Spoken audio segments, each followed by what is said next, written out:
Նպատակը իշխանափոխությունը։ Ովքեր են մասնակցելու երթին։ Ժողովուրդ հասկացողություն, մայրեր։ Իսկ կազմակերպիչները Կազմակերպիչ չկա, ընդհանուր ժողովուրդն է կազմակերպիչը։ Կոչը ես եմ արել ժողովրդի բերանով։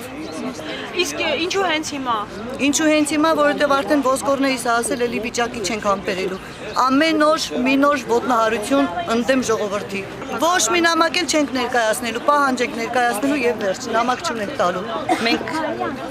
նամակները ով ժամանակին շատ հասել են ու ոչ մի պատասխանի էլ ոչ մի արդյունք էլ չենք ասել։ Հիմա գոյություն ունի կոչ, գոյություն ունի պահանջ եւ վերջ։ Եթե տան մեջ կա հիվանդ, երկրորդ կան հոգեկան հիվանդություն ունի։ Նա ստանում է 15,000, ոչ քույր ունի, ոչ եղբայր ունի, ոչ հարազատ։ Մայրը մահացավ։ Խաբելու են տունը ձեռքից վեկալելու են, շուստրիները կներեք իհարկե։ Նա մնալու է բորտին։ Ինչն է, 15,000-ով ինչ անի այդ երեխան։ Խոսքը ազատամարտիկների մասին։ Այո, պետք է ոտքի կանգնենք։ Սենց հնարավոր չի ապրելը։ 71 տարեկան կնիկ եմ ես ստանում եմ 14,800 դրամ։ Սերժիկը եթե այդ գումարը տա իր թորնիկին, շպրտի երեցին, նա ղեկավար չի։ Պետք է ինքը հրաժարական տա, անպայման։ Սահմանադրության դատարանի դատավորը Գագիկը 71 տարեկան կին եմ իմ ճակատագիրը իր ձեռքը չեմ տա, որտեղ նա դատավոր չի։ Բարև Երևանը այդքան բողոքներ ներկայացրել, որ մեկը ճիշտ արդյունքի հասավ։ Մենք ղեկավարություն չունենք։ Գալուս Սահակյանը, որ ինքը գնա Աստավկա, իր հարևանը սենց արհամարելով անցնելու։ Նրանք դողդողում են իրանց աթոռների, իրանց երեխաների համար։ Նրանք ժողովրդի համար չեն մտածում։ Ինչ պայքարներ են տարել, ինչ արյուններ է հոսել։ Սերժիկը հիմա կանգնել է թագին,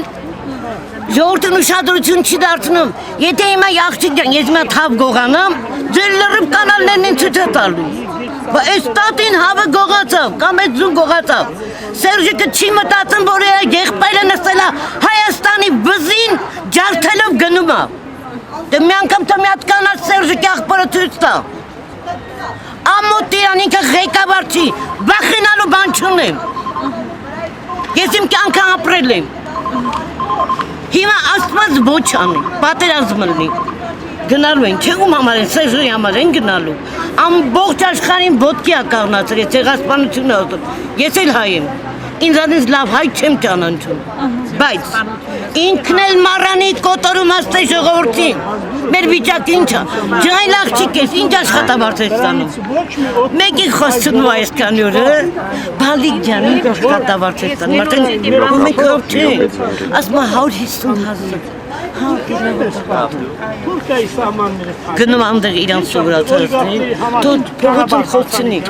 բոլորը առանց աշխատավարձ։ Իմ թոշակը ինչ է, 14,800 դրամ փող եմ ստանում։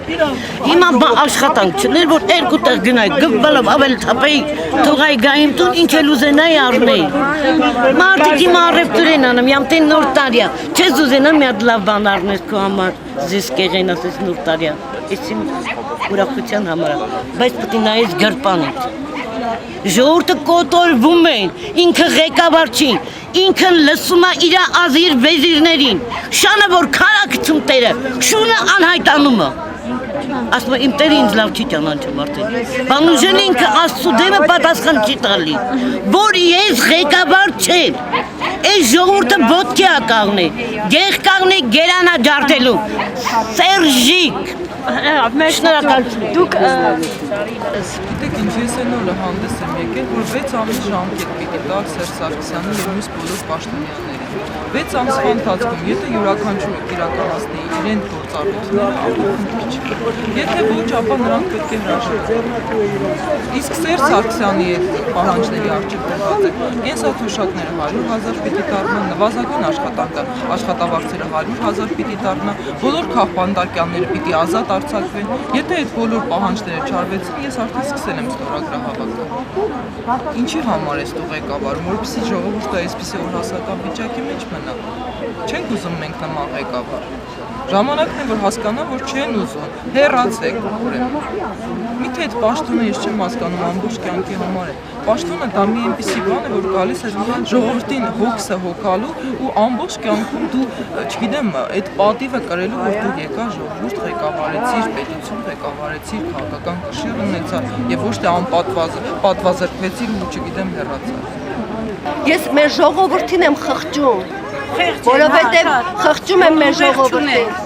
որովհետև այսօր մեր բալիկները ծնվում են, ապագա չունեն, չգիտեմ, օրը բացվում է, լույսը բացվում է, հայ կինը, հայ մայրը, հայ հայրը ընկնում է քաոսի մեջ, չգիտի այդ օրը ինչպես է իր առջև բացվելու, ինչ է լինելու։